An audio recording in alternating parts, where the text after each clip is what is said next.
Spider-Man games have been mostly bad adaptations of movie tie-ins so far. So when Insomniac games, known for their fun gadget, traversal style games, were announced to take helm, it seemed like a natural fit to make a Spider-Man game. Well, how did Insomniac follow up Treyarch's incredible Spider-Man 2? In this episode of Player's Narrative, I'll break down how Insomniac made Spider-Man swinging and why it's the best in over a decade. Swinging is a big part of who Spider-Man is as a superhero. Let's try that again. Web swinging is an essential mechanic to Spider-Man, so it's important to build momentum and transfer it to your next swing like a human pendulum. That way, you can vicariously experience the fall and weight of Spider-Man as well as the pull in the next web swing. You could swing with R2 and let go at the top to gain altitude, or at the bottom to gain momentum. You can continue to your next swing with the momentum carried over, or you can use a quick zap to move forward. The controller's subtle rumble every time you leap off a zip or a web line reinforces the effect of swinging more hands-on. Your web's attached to a building and it uses anchor points to swing Spider-Man around. Add that with a physics engine that makes Spider-Man have a real sense of weight, and you've become Spider-Man already. Now, it's quite forgiving and lenient most of the time, like when you run up into a wall, it doesn't slow you down or stop you, but the animations take over and course corrects to make the swinging better. This can be seen where you hover as you swing lower to the ground or run into trees. So yes, of course Spider-Man can parkour and swing about, but Insomniac spent a lot of time getting player to feel like Spider-Man rather than simulate someone swinging on a rope. Because whether you're jumping off Empire State Building or doing a web takedown on a baddie, the webbing feels crisp, quick and tightly wound.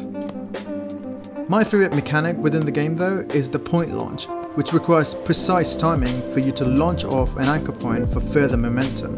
The comic book flight lines and the tighter focus combined with the swish sound effect makes you feel like Spider-Man under your control. In Arkham Knight you just do it way ahead of time and requires no timing.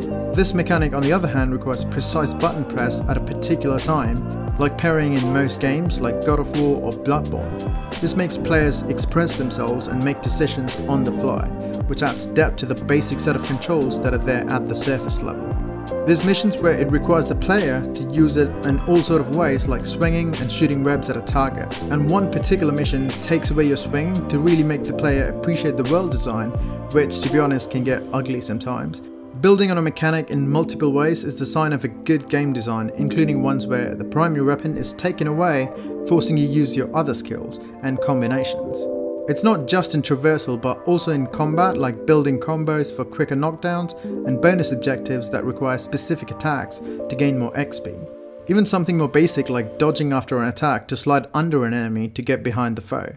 Every move is designed around webbing or using a gadget that webs enemies. Spider-Man is nimble and agile with his combat moves, and with webbing it adds more depth. You can zap to an enemy who's across the field, or you can yank his gun away in mid-air. There's contextual attacks such as lobbing a manhole or enemy grenades back at them, and you can even dodge a rocket projectile, which is ridiculous.